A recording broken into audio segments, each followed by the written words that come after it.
Alors ce matin, on veut, poursuivre sur le même tempo que la semaine dernière. La semaine dernière, on a vu pourquoi as-tu besoin de la puissance du Saint-Esprit dans ta vie. Et on a vu cela un petit peu à la lumière d'un témoignage, on va dire concret, l'apôtre Pierre, entre ce qu'il a été dans le livre, dans les évangiles, et ce que nous voyons de lui dans le livre des Actes des Apôtres. Nous voyons que quelque chose de différent s'est déroulé en lui, et on sait que c'est à partir du moment où il y a eu cette effusion du Saint-Esprit le jour de la Pentecôte. Mais ce matin, je veux un petit peu poursuivre je disais dans le même tempo avec ce sujet, la plénitude du Saint-Esprit.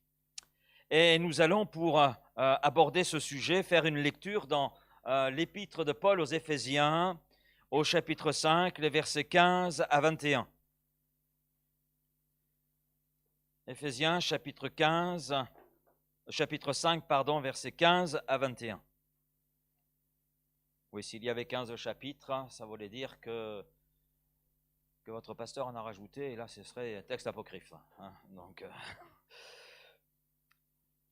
l'apôtre Paul dit ceci aux Éphésiens: « Prenez donc garde afin de vous conduire avec circonspection, non comme des insensés, mais comme des sages.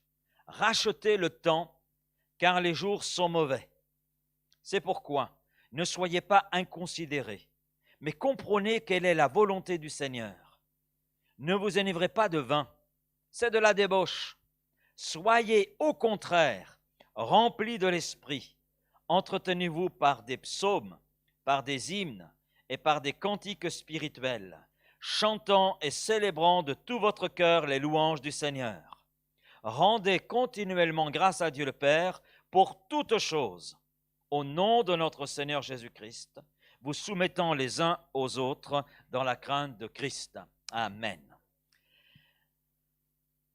Lorsqu'il est question de la plénitude dans la Bible, dans l'Écriture, il est question d'être rempli, d'être plein. Et c'est bien sûr en relation avec la personne et l'œuvre du Saint-Esprit. Donc il s'agit d'être rempli du Saint-Esprit, être plein du Saint-Esprit. Mais la définition du mot plénitude dans la Bible ne s'arrête pas au simple fait d'être plein de la présence du Saint-Esprit, ça va plus loin. Le mot plénitude signifie être complet, être mature. Il est question, d'un état qui atteint son plus haut degré, je dirais, d'épanouissement dans cette relation avec Christ. Donc c'est quelque part parler de la plénitude du Saint-Esprit, c'est parler d'un épanouissement de la vie de Christ en nous, véhiculé par le Saint-Esprit. Je dirais c'est cela. Parce que l'une des missions de la personne et de l'œuvre du Saint-Esprit, c'est de nous conduire au plus près de la ressemblance avec Christ. C'est ça, c'est le but du Saint-Esprit. Jésus le dit, il vous conduira dans toute la vérité. Et Jésus dit, je suis la vérité. Donc le but du Saint-Esprit dans nos vies, c'est de nous conduire au plus près de la ressemblance avec Jésus-Christ. Nous conduire sur ce modèle parfait. Nous conduire là. Et donc à être complet à l'exemple de Christ. Ah, bien sûr, cela ne se fait pas en un jour. On le comprend tout à fait, cela prend une vie. Mais l'idée dans l'original de ce mot traduit par plénitude, c'est de rendre complet. L'exemple de Christ. Cela veut dire clairement que sans la plénitude du Saint-Esprit, nous sommes incomplets. C'est ce que ça veut dire. Si le mot plénitude, tel que l'apôtre Paul l'utilise, signifie être complet, s'il n'y a pas cette plénitude, donc il y a quelque chose qui ne va pas. Nous sommes incomplets. Alors bien sûr, cela n'est pas en relation avec le salut.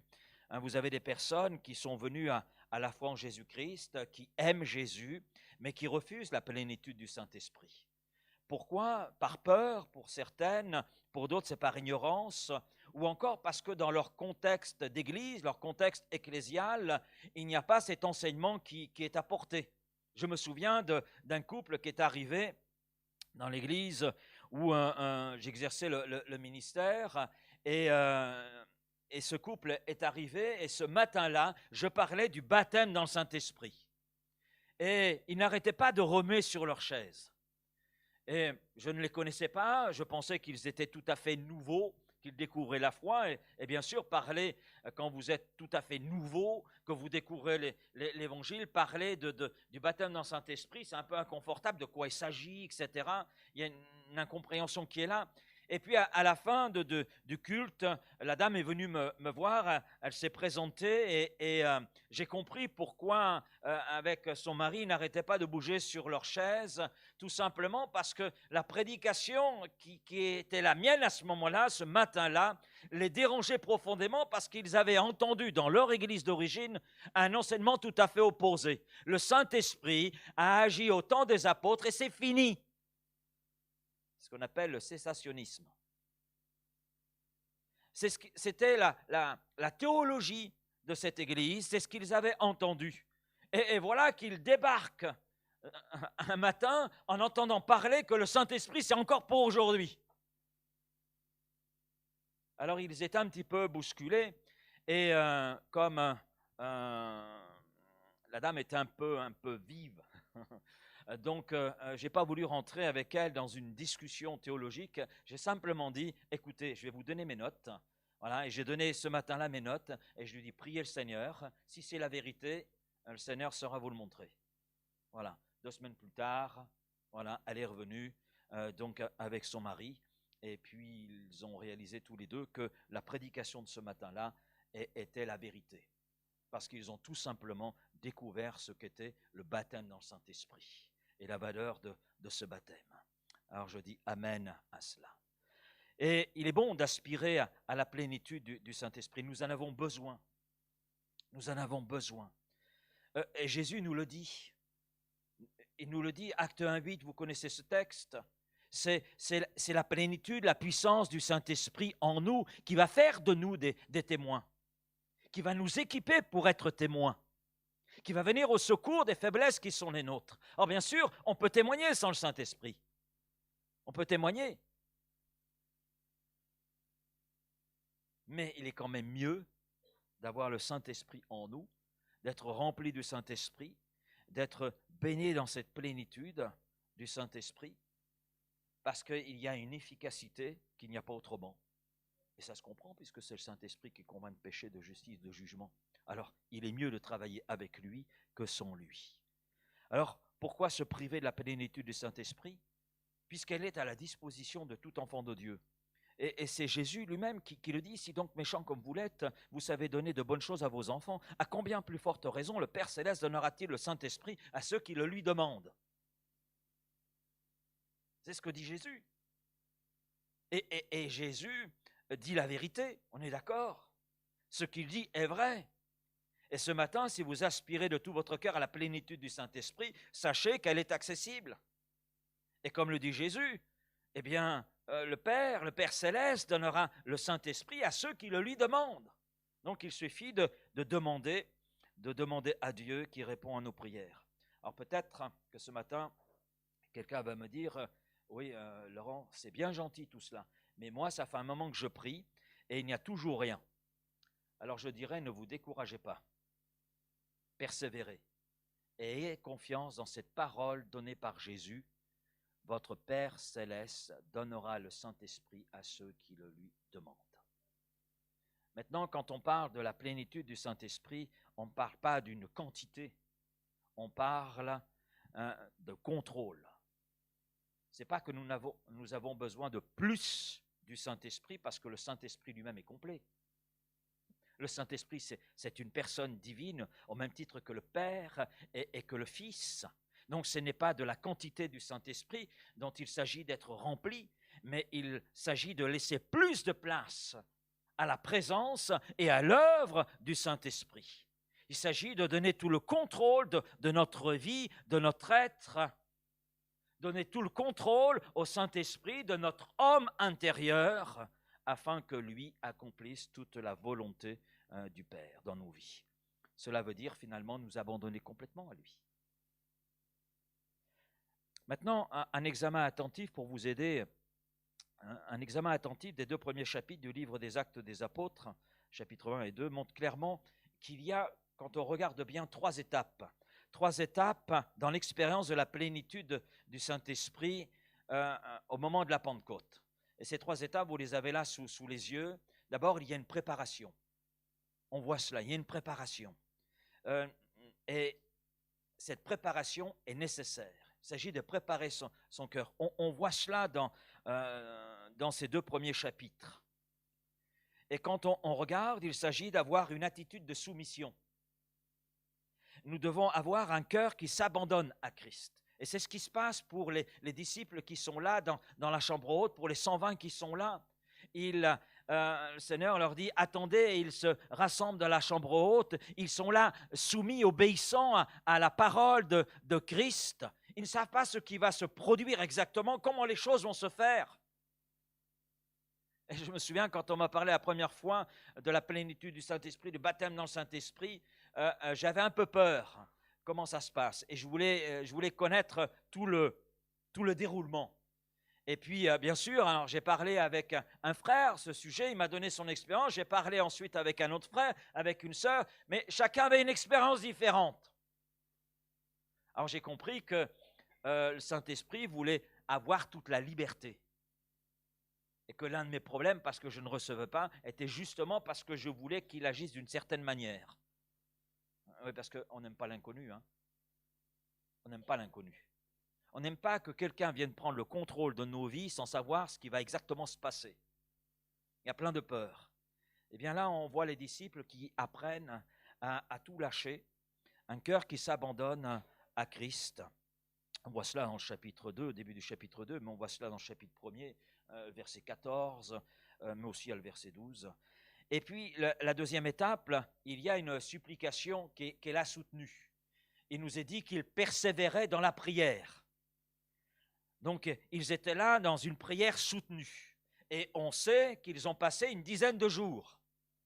Une dizaine de jours dans la chambre haute à rechercher la face de Dieu, mais à s'attendre à ce que quelque chose se produise. Comment ça va se faire? De quoi il s'agit exactement? C'est le Saint-Esprit.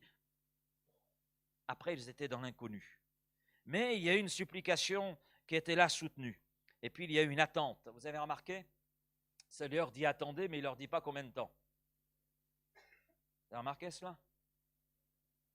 Ça va venir, ça va se faire, c'est promis. Quand? Ce n'est pas à vous de savoir quand. C'est Saint-Esprit est Dieu, donc il agit comme il le veut lui. Mais une chose est certaine, et Jésus nous le rappelle, tout ce que vous demanderez en priant, croyez et vous le recevrez. Donc ça, c'est une certitude. C'est Jésus qui nous rappelle encore. C'est très intéressant parce qu'on voit plusieurs fois Jésus dans les évangiles. On l'a lu dans Luc 11, là c'est Matthieu 21. Et il semble que Jésus, par rapport à la prière, se répète. Mais par rapport à certains éléments sur la prière, lorsque vous priez, ayez confiance, croyez et vous recevrez. Ça veut dire que parfois, et c'est souvent ce qui se passe par rapport au Saint-Esprit, par rapport à ce qui est un peu l'inconnu, Seigneur, remplis-moi du Saint-Esprit, mais il y a toute une part de doute qui demeure. Parce que derrière notre prière, il y a aussi, j'aimerais bien que ça se passe comme ça, bon, si possible, pas en public, plutôt en privé. Ce n'est pas dit ouvertement, mais c'est bien pensé. Et le Seigneur connaît tout cela, il nous dit non, croyez et vous recevrez. Croyez, vous recevrez. Ne cherchez pas à savoir comment les choses vont se passer. Laissez le Seigneur faire son œuvre. Amen. Et je crois que là, ce matin, le Seigneur veut encourager un frère, une sœur qui n'est pas encore baptisé du Saint-Esprit. Je crois que le Seigneur veut vous encourager ce matin. La plénitude du Saint-Esprit, et ça c'est important de le dire, ne s'arrête pas au simple fait du baptême dans le Saint-Esprit. Trop souvent, la plénitude du Saint-Esprit est restreinte et limitée à l'expérience du baptême du Saint-Esprit. Parfois, ça va même plus loin d'ailleurs. La plénitude du Saint-Esprit se résume au fait de parler en d'autres langues. Je me souviens de gens arrivant à l'église et puis une sœur posant la question, parlez-vous en langue? Et en fait, son interrogation était, la plénitude du Saint-Esprit, c'est le parler en langue. Mais c'est pas écrit ça. C'est pas écrit. Si vous me trouvez cela dans la parole de Dieu, venez me voir. Parce que moi, je ne l'ai pas lu. Et je ne le lis pas. Par contre, ce que je lis, c'est que le baptême dans le Saint-Esprit, c'est un déversement du Saint-Esprit dans nos vies. C'est le Saint-Esprit qui prend tout le contrôle de notre vie. Et de cette présence divine, il y a un débordement. Il y a ce parler en d'autres langues selon que l'Esprit donne à chacun de s'exprimer. Et à travers ce parlant en d'autres langues, on cultive cette relation avec le Saint-Esprit. C'est pour cela que l'apôtre Paul dit, celui qui parle en langue s'édifie lui-même. Il y a une construction de son homme intérieur. Mais la plénitude du Saint-Esprit ne se résume pas à ça. La plénitude du Saint-Esprit ne se résume pas à une expérience et ne se résume pas au fait de parler en d'autres langues. Et des chrétiens pensent que le parler en d'autres langues est la plénitude du Saint-Esprit. Non! La plénitude du Saint-Esprit ne se résume pas à cela. Ce n'est pas la finalité. Ce n'est pas la finalité. Le baptême dans le Saint-Esprit, c'est entrer dans la plénitude, mais ça ne s'arrête pas là. C'est qu'une entrée, le baptême dans le Saint-Esprit. Et on le voit, acte 2 n'est qu'une entrée. N'est qu'une entrée. N'est qu'une entrée dans une relation avec cette troisième personne de la Trinité qu'est le Saint-Esprit. Mais ça ne s'arrête pas là. Ça ne s'arrête pas là. Ça se poursuit. La plénitude du Saint-Esprit ne s'arrête pas au simple fait de l'expérience du baptême dans le Saint-Esprit. Parce que cela voudrait dire que puisque j'ai été rempli une fois, alors c'est fait. Mais avoir été rempli hier du Saint-Esprit ne veut pas dire être rempli du Saint-Esprit aujourd'hui. Ce n'est pas parce que vous avez fait le plein de votre réservoir d'essence lundi dernier qu'il n'y a plus besoin de le remplir à nouveau cette semaine. On est d'accord? Non, il faut régulièrement et en fonction de votre activité avec votre voiture, revenir à la pompe pour faire de nouveau le plein. Et puis, quand bien même vous aurez fait un deuxième plein, de toute façon, il vous aura en faire un troisième, un quatrième, un cinquième. Tant que vous utilisez la voiture, il faudra ce plein. Non?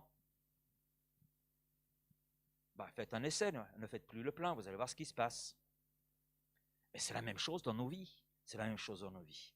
Dans notre relation avec le Saint-Esprit, il en est de même. Et je ferai juste une parenthèse.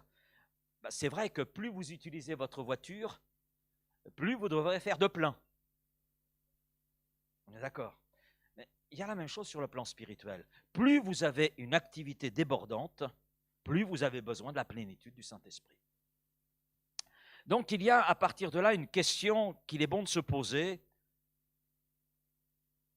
Où en est votre jauge? Où en est votre jauge? Ben oui, c'est bon de se... Vous regardez la jauge de votre réservoir d'essence, non? Je vous le souhaite. Je vous le souhaite. Un jour, je suis tombé en panne, voiture, c'était en pleine ville, j'allais au travail, et voilà que, juste à côté du Futuroscope, parce que je travaillais à côté du Futuroscope à l'époque, donc à Chasseneuil-du-Poitou, et ma voiture tombe en panne. Voilà, j'ouvre le moteur, tout, enfin le capot, je regarde, je ne comprends pas. Et puis j'appelle un ami qui arrive, et il regarde et tout. Et puis, il dit, t'as regardé là, Georges, ton carburant? Je dis, c'est bien. Et puis, il regarde, ton réservoir est vide. Détail. Et oui. Et la voiture s'est arrêtée. Voilà, s'est arrêtée de fonctionner. Fonctionnait plus.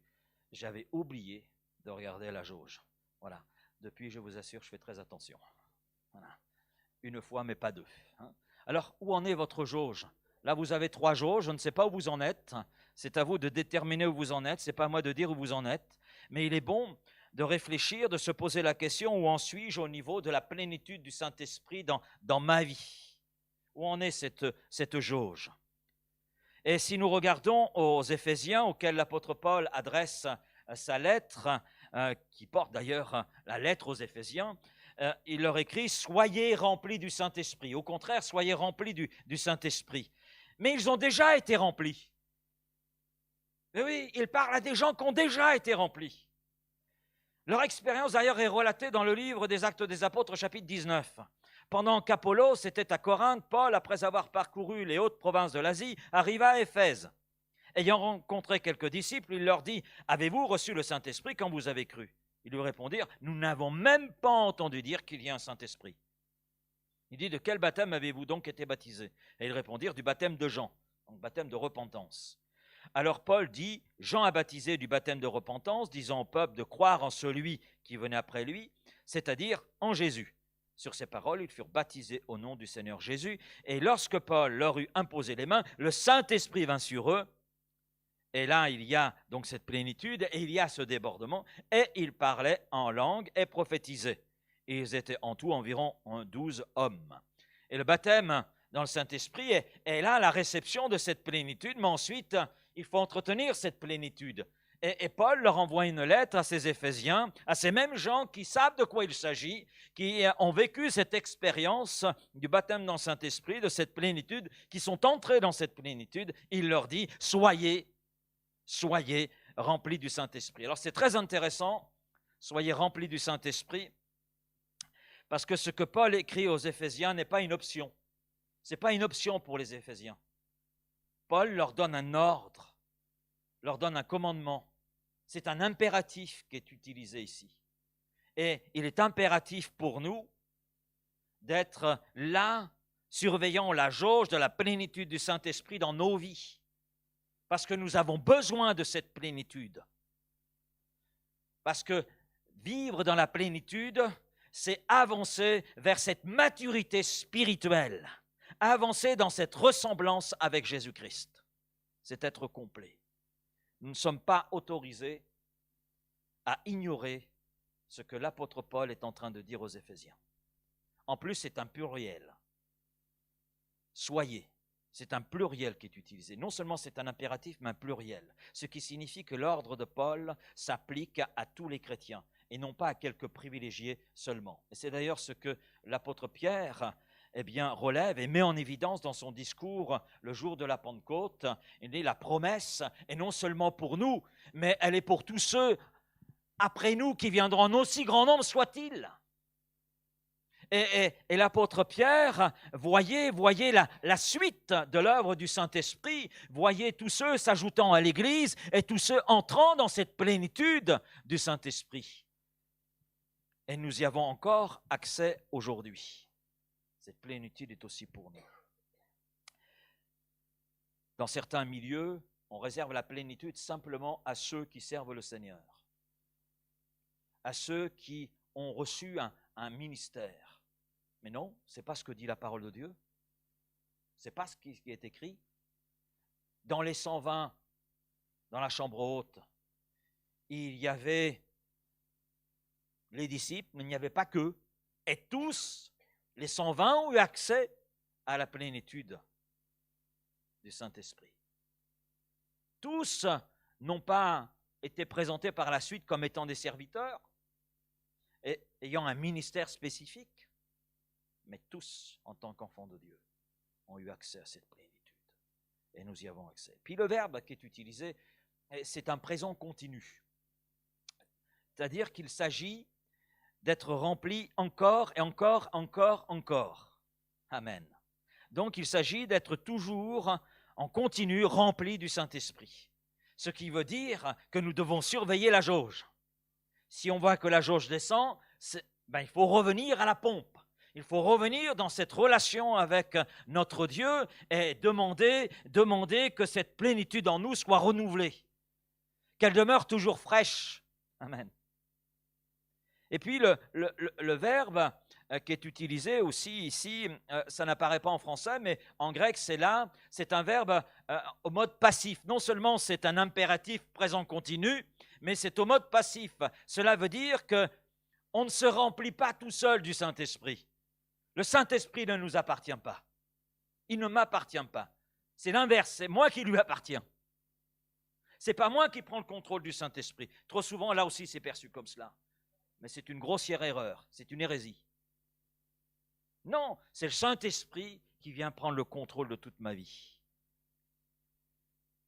Et bien que cela soit un commandement, ça semble contradictoire, mais en fait, il s'agit de disposer nos cœurs à cette plénitude. Disposer nos cœurs au contrôle du Saint-Esprit pour que lui, dans nos vies, fasse ce qu'il a résolu de faire, afin d'être continuellement rempli, afin que le Saint-Esprit, dans son œuvre, nous remplisse encore et prenne tout le contrôle de nos vies. Reprenons le verset 18 d'Éphésiens 5. L'apôtre Paul dit « Ne vous enivrez pas de vin ». C'est de la débauche. Point. Soyez au contraire, à l'opposé, remplis du Saint-Esprit. Alors, je me suis posé une question, parce que l'apôtre Paul met en opposition l'ivresse et la plénitude du Saint-Esprit. Il met en opposition les deux choses. Et on comprend. Il le fait certainement parce que chez les Éphésiens, il y avait ce problème lié à l'alcool. Il y avait un contexte aussi cultuel, puisqu'il y avait ce dieu Bacchus, et donc c'était des temps de beuverie, etc. Donc ceux qui venaient à la foi en Jésus-Christ, eh bien Paul leur demandait qu'il y ait une rupture, et on pouvait le comprendre. Donc il y avait certainement ce problème quand on regarde un petit peu le contexte historique, culturel, etc., ce problème avec l'alcool. Mais je crois que dans la pensée de Paul, il y avait plus que cela. Et cela m'a rappelé un épisode, justement, le jour de la Pentecôte, lorsque le Saint-Esprit s'est manifesté avec les 120. Acte 2, verset 12. Ils étaient tous dans l'étonnement.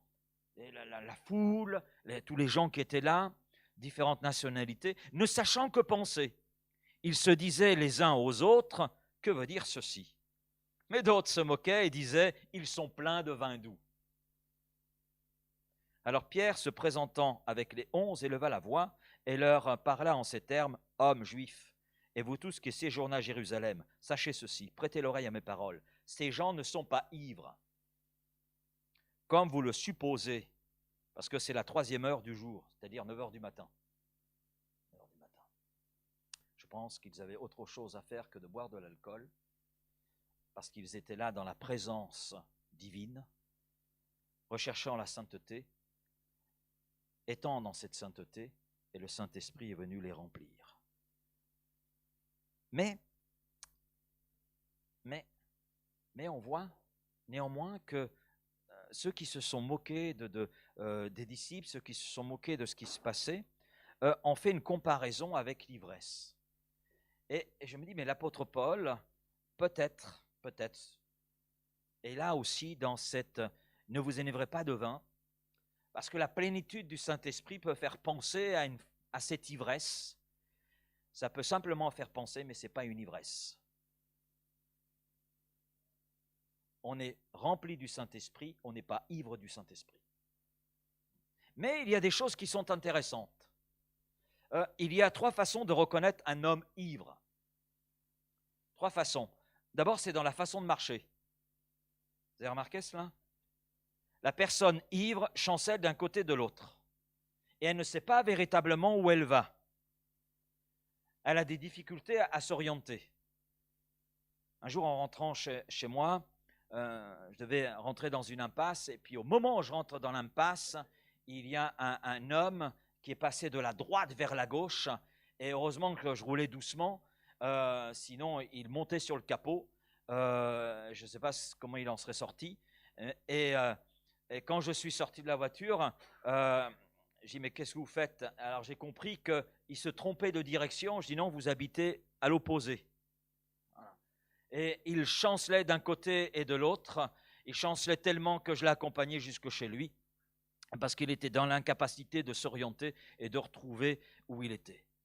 Donc, celui qui est ivre, c'est vrai, chancelle d'un côté et de l'autre. C'est sa façon de marcher qui fait reconnaître. Puis il y a une deuxième façon de reconnaître un homme ivre, c'est dans sa façon de parler. Vous avez remarqué cela?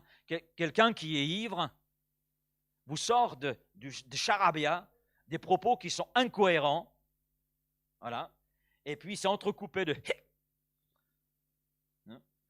donc, et vous ne comprenez pas la pensée, la pensée est d'ailleurs incohérente. Et puis la troisième façon de reconnaître un homme ivre, c'est l'odeur. C'est l'odeur. Vous sentez l'alcool de son haleine. À chaque fois qu'il vous fait voilà, il y a une bouffée là qui et parfois même les vêtements sentent l'alcool. Et puis si la personne transpire, alors là c'est une horreur. C'est une horreur. Et ces trois façons vous indiquent que la personne, elle est sous le contrôle de l'alcool.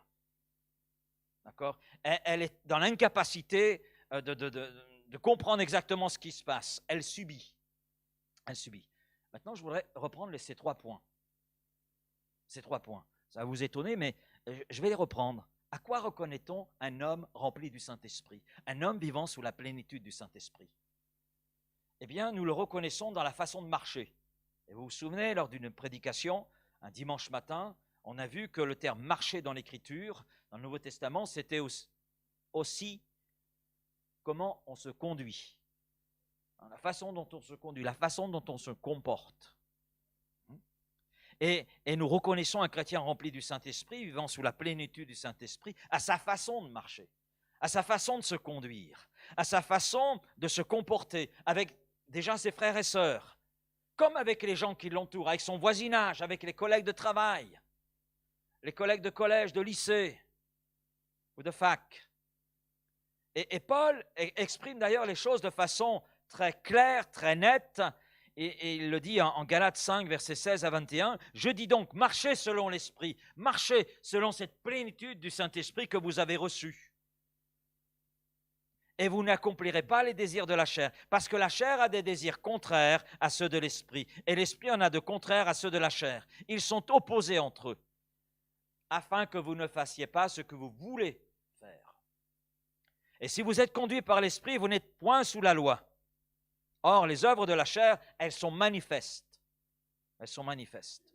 Ce sont l'impudicité, l'impureté, la dissolution, l'idolâtrie, la magie, les inimitiés, les querelles, les jalousies, les animosités, les disputes, les divisions,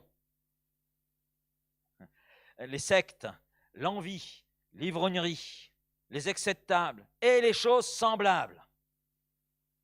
Je vous dis d'avance, comme je l'ai déjà dit, que ceux qui commettent de telles choses n'hériteront point le royaume de Dieu. Waouh! Plus clair que ça, on n'a pas. Et le chrétien rempli du Saint-Esprit sait cela, prend conscience de ces choses dans son comportement. Et il sait dans quelle direction il marche. Toute la différence avec celui qui est sous le contrôle de l'alcool. Celui qui est sous le contrôle du Saint-Esprit sait où il va. Il marche sur les pas de son Seigneur et Sauveur. Il se conduit à la ressemblance de Jésus. Et cela avec l'aide justement du Saint-Esprit qui prend le contrôle de sa vie. Et comme Jésus le dit, le Saint-Esprit vous conduira dans toute la vérité. Le Saint-Esprit nous conduit dans ce qui est vrai, dans ce qui est saint, S-A-I-N, et saint, S-A-I-N-T. Le Saint-Esprit ne conduit jamais quelqu'un dans le mensonge et la compromission. Si on est conduit dans le mensonge et la compromission, on n'est pas conduit, on n'est pas sous le contrôle du Saint-Esprit, on est sous le contrôle de la chair, de notre moi plein d'orgueil et de suffisance, mais pas de la plénitude du Saint-Esprit. Deuxième façon de reconnaître un homme vivant sous la plénitude du Saint-Esprit. Eh bien, on le reconnaît à sa façon de parler. Oui, à sa façon de parler. C'est de l'abondance du cœur que la bouche parle, dit Jésus. Luc 6, verset 45. Et si notre cœur est rempli de la plénitude du Saint-Esprit, sous le contrôle du Saint-Esprit, mais ça veut dire que nos paroles en seront le reflet, l'expression. Vous savez, il y a différents langages. Il y a le langage du monde. Je ne vais pas vous faire un dessin. Et puis, il y a le langage du royaume de Dieu. Et en ce qui concerne le langage du monde, on comprend que c'est un langage particulier, puisque notre monde est sous la domination de celui qui en est le prince, Satan. Mais celui qui appartient à Jésus-Christ, Celui qui est sous le contrôle du Saint-Esprit n'appartient pas au royaume de ce monde. Il appartient au royaume de Dieu. Parce que le Saint-Esprit nous a amené à une conviction de péché, à réaliser notre état de péché, mais à réaliser aussi combien nous étions aimés de Dieu. Et de là, nous avons été arrachés des puissances des ténèbres, de ce monde de ténèbres, pour être placés en Christ et entrer dans ce royaume de Dieu. Et donc, nos paroles en sont forcément le reflet. Et c'est très intéressant parce que, en ce qui concerne le langage de la personne remplie du Saint-Esprit, l'apôtre Paul nous en parle justement dans l'Épître aux Éphésiens. Éphésiens 4, par exemple, verset 28, « Que celui qui dérobait ne dérobe plus, mais plutôt qu'il travaille en faisant de ses mains ce qui est bien, pour avoir de quoi donner à celui qui est dans le besoin. » Donc là, c'est la façon de se comporter, on dirait la façon de marcher. Et Paul continue en disant, « Qu'il ne sorte de votre bouche aucune parole mauvaise, mais, s'il y a lieu, quelques bonnes paroles qui servent à l'édification et communiquent une grâce à ceux qui l'entendent. » Mais il continue, « N'attristez pas le Saint-Esprit, par lequel vous avez été scellés pour le jour de la rédemption. » Et j'ai trouvé intéressant, parce que Paul est très, très logique dans sa pensée. Et en fait, il met en relation ce qui sort de notre bouche avec « n'attristez pas le Saint-Esprit ». Ça veut dire qu'il y a des choses qui peuvent sortir de notre bouche qui attristent le Saint-Esprit. Et c'est là que nous devons faire attention. Être vigilants. La personne, on parle de la personne du Saint-Esprit. La personne du Saint-Esprit est une personne sainte. Et c'est une personne sensible. Sensible. Et il est évident que si nos paroles, si notre langage est semblable au langage de ce monde, le Saint-Esprit n'a pas le contrôle de nos vies. N'a pas le contrôle de nos vies. Nul ne peut servir deux maîtres à la fois. Hein.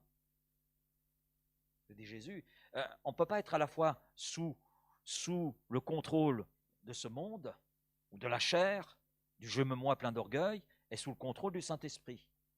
Mon frère, ma sœur, il te faut choisir.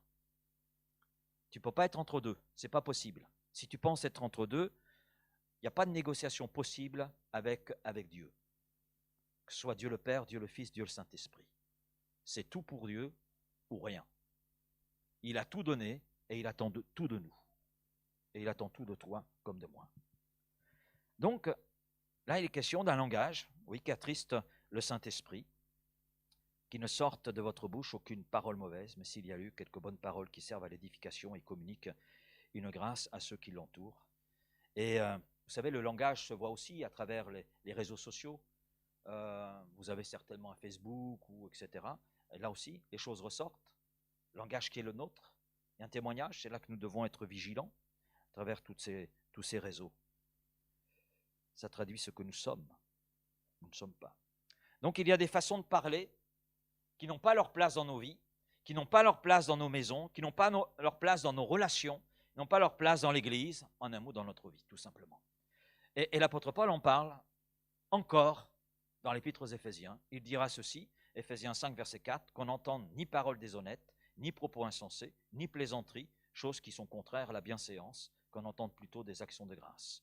Et puis dans l'Épître aux Colossiens, l'Épître sœur, il dit ceci, Colossiens 3, verset 8, « Mais maintenant, renoncez à toutes ces choses, à la colère, à l'animosité, à la méchanceté, à la calomnie, aux paroles déshonnêtes qui pourraient sortir de votre bouche. » Colossiens 4, verset 6, « Que votre parole soit toujours accompagnée de grâce, assaisonnée de sel, afin que vous sachiez comment il faut répondre à chacun. » Donc, on voit effectivement, à travers ce que l'apôtre Paul peut dire, et il n'est pas le seul à parler de cela, Jésus en parle aussi, hein, quand il dit « Celui qui dit raca à son frère mérite la géhenne. » Waouh!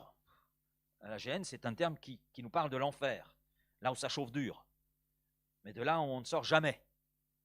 On ne sort jamais. Donc, c'est des choses à prendre très au sérieux et la personne du Saint-Esprit veut prendre le contrôle de nos vies. Et on sait que le Saint-Esprit a le contrôle de nos vies à travers ce qui sort de notre bouche, dans notre façon de parler. On arrive au point numéro 3. Donc, nous reconnaissons un chrétien vivant dans la plénitude du Saint-Esprit par l'odeur qu'il dégage par sa vie. Eh oui, vous avez une odeur, mes frères et sœurs. Amen.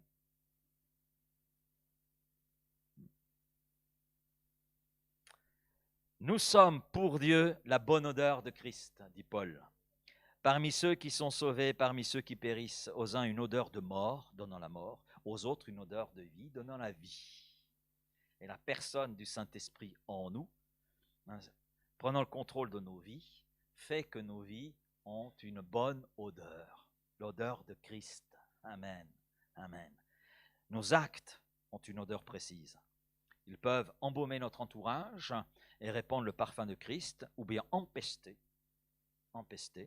l'endroit où nous nous trouvons et dégager une odeur nauséabonde à cause du péché, à cause des œuvres de la chair, à cause de ce moi qui n'est pas sous le contrôle du toi, théoi, à savoir le Saint-Esprit. Alors ces trois façons de reconnaître un chrétien vivant dans la plénitude du Saint-Esprit sont également, je dirais, trois voies d'évaluation. Comment évaluer notre jauge? Bien, je crois que là, nous avons aussi des éléments qui nous permettent d'évaluer où nous en sommes, où en est notre jauge, où nous en sommes par rapport à la plénitude du Saint-Esprit, où en est cette plénitude dans nos vies. Maintenant, je voudrais conclure ce matin. Je vais conclure avec une anecdote. Elle est assez courte. Voilà. C'est un jour l'évangéliste Moody, grand évangéliste, vous avez sa photo, un grand évangéliste américain, qui faisait beaucoup de campagnes d'évangélisation. Un jour, il se trouve en Angleterre. Et puis, des personnes ont appris que Moody allait venir pour toute une campagne d'évangélisation. Et donc, plusieurs personnes interpellent les organisateurs de cette grande campagne dont Moody était l'invité, le prédicateur. Et ces personnes disent « Quoi? Encore Moody? Il faut encore que ce soit lui. » Est-ce qu'il n'y a que lui qui a le monopole du Saint-Esprit? Et puis les organisateurs ont une réponse très intelligente. Et ils ont répondu ceci à ces gens réagissant par rapport au fait que ce soit Moody qui soit invité.